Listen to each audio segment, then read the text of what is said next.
Hello and welcome to a Golden Eagle Sports Report special, a 2025 NFL mock draft. 'Tis the season after all. Joining me today are Jake Dale and Brian Wilson. How are you guys doing today?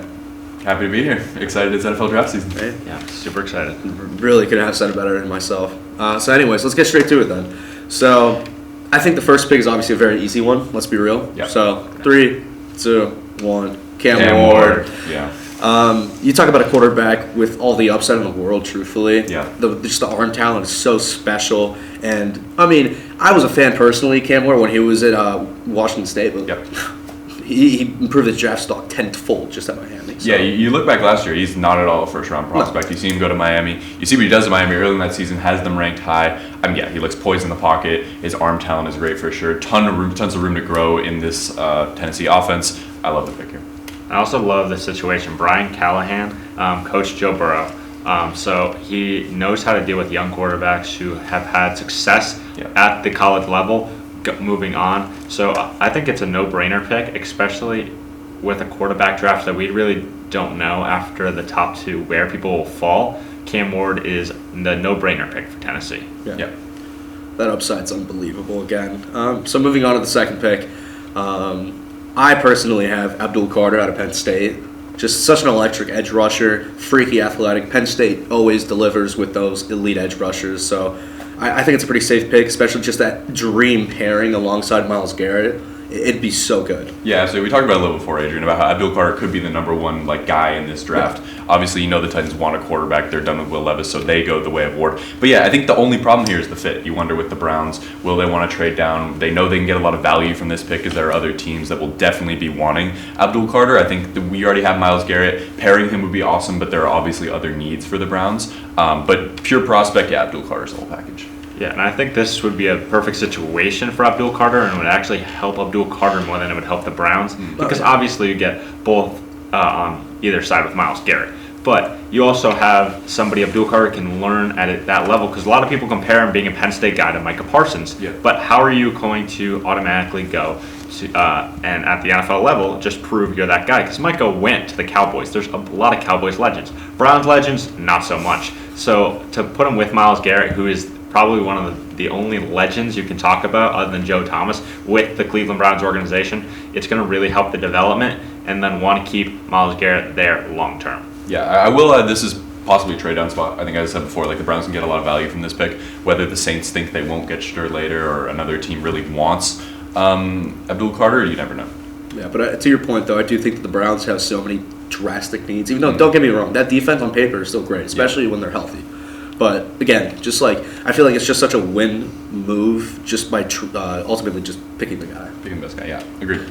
So moving on to number 3, I think this is where the draft ultimately gets really interesting. Mm-hmm. So I have the Giants taking Travis Hunter, kind of on a similar note to Abdul Carter, just taking best player available. And I mean, we were saying Abdul Carter might be my number 1, but my number 2, either way, would be one of these guys. Yeah. It's switching. So. Yeah, Travis Hunter is just, again, such a freak athlete. He's so natural at corner, those ball skills. And not only that, he's a great receiver, too. He's just such a dynamic player. Like, another player you just can't go wrong with. Yeah, honestly, this pick seems easy. It's not at all, but it seems easy when you look at the Heisman Award winner, when you look at all that he can do, when you look at the way that he can play both sides of the ball. He probably won't. He'll probably choose one, but either way you put him, he's going to be great. And yeah, this Giants pick, it's going to sell tickets. It's going to get people excited, and that's kind of what the Giants need right now. Yeah, I think Travis Hunter is a guy that really helps the Giants no matter what. He would be a number 2 guy to Malik Neighbors and definitely the number 1 DB there. And his hands as a DB, being a receiver, is probably sets him up for having great success at the NFL level. And there's a lot of personalities in that locker room at the quarterback position, and they're going to add another one. They're going to draft Shedeur Sanders. I think it's just with Russell Wilson and Jameis really short-term deals. Jameis is just a backup ultimately, and I think it already shows that they're not sold on Tommy DeVito because you went and got Russell Wilson, you went and got Jameis Winston, and then Russell Wilson's only a year deal. You can have Shedeur Sanders, who is a very arrogant, sit behind a quarterback and actually learn how to be a quarterback at the NFL level. That's ultimately what you need, because that was the conversation with JJ was, is he actually in the locker room with Minnesota? Because it doesn't matter how great of a quarterback you are, you have to learn from a guy who's been there and done that. And I think a Super Bowl champion, and Russell Wilson can really help Shedeur Sanders. But I will say, if he falls past number 3, I do think it will be the Saints, because there's no one else unless someone out of nowhere trades up unexpected and gets a quarterback. So this is the part where it's going to decide really what happens next. But it makes the most sense for the Giants to go get a quarterback and know your guy, because you ultimately don't know if Arch will come out next year or not. My worry about Shedeur is the simple fact of too many cooks in one kitchen. I brought it up to you before, but in that quarterback room, Shedeur is a good prospect. He's kind of a surefire guy. He's been trained by Tom Brady, right? Like, he's a pocket passer. He can do his things. He's not super high upside, but he can definitely play at an NFL quarterback level. My issue is you throw him into a quarterback room with Russell Wilson and Jameis Winston and Tommy DeVito, and now it gets a whole lot more messy. You don't know who to start week to week. He's not having a certain system in his place. That's my worry about Shedeur. I also think at 3 is a little bit of a reach when you think about the way that scouts have been looking at him recently. We've seen him fall draft boards. At one point, he was right next to Cam Ward. So 3 worries me a little bit. I mean, yeah, and I would say more, but we got to move on. So, moving on to number 4, the Patriots. This is another, honestly, pretty interesting pick. Yeah. But I think they go with the safe pick and taking Will Campbell.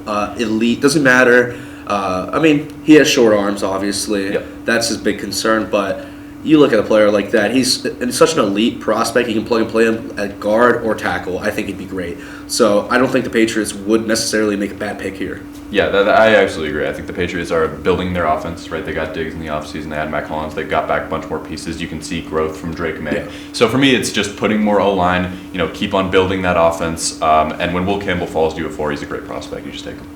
Yeah, and Travis Hunter falls right into the lap for the New England Patriots.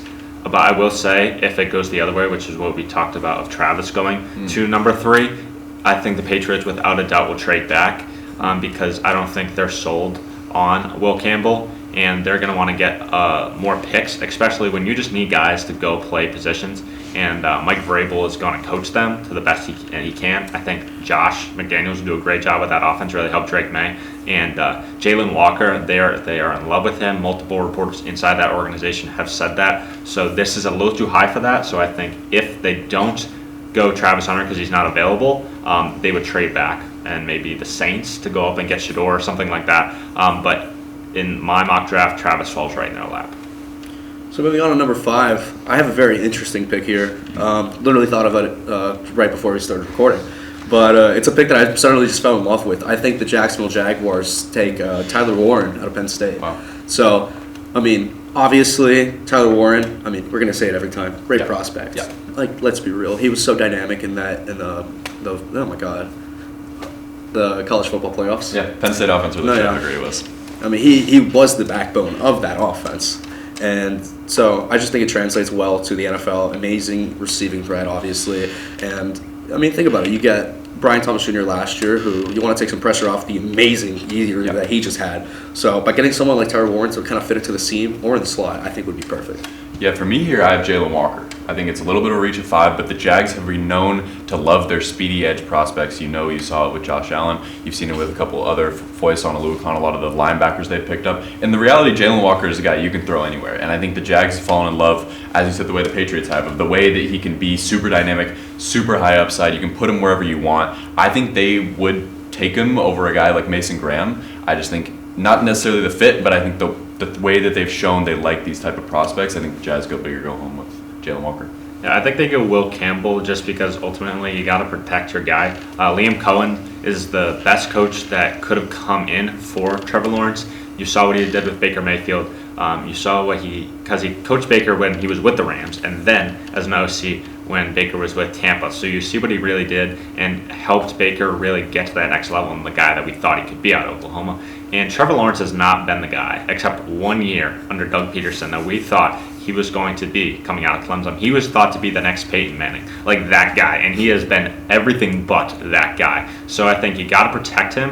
And Liam Cohen's going to use those weapons, and then later in the draft you can go get guys. This is a very deep receiver class, so I think you can go get a guy that you still really like, or you can get a running back that we see the two-headed monster that was at Ohio State, Quinshon Judkins and Trayvon Henderson, 2 really great running backs, but obviously not right now. And I think right now you got to get a guy who can protect Trevor Lawrence. I mean, protection is key. And not on the same line, moving on to the Raiders pick, I have them say this is a very popular pick to them, but I think ultimately Ashton Jeanty just makes too much sense for the Raiders. One, like you keep saying, it's a pick that'll sell tickets. Yep. Definitely gets people in seats, and okay, we're talking about Abdul Carter, Travis Hunter. This guy's arguably also the best player in the draft, talent-wise. His field vision is absurd. I was saying before the show that I really think he can slot it and just have the best field vision for a running back in the league just coming out of the draft. So Geno Smith is now locked in for 3+ years, so why not get a running back to kind of take the offensive workload kind of more off his hands? For me, it's continuing to build up the defense. I think if you have Mason Graham fall to you at 6 here, that's the pick you take. I have him over Will Johnson, the Michigan man, But I think, Mason Graham, you've seen what you have, the way he plugs holes on the defense. You pair him on that D-line with Max Crosby, with Christian Wilkins, and you have a lot going for you. I think there is an argument for Jaunty early, and the Raiders definitely need offensive weapons at large. But I think if they go defense, they're going to see Mason Graham at 6 and be very happy that he fell to them.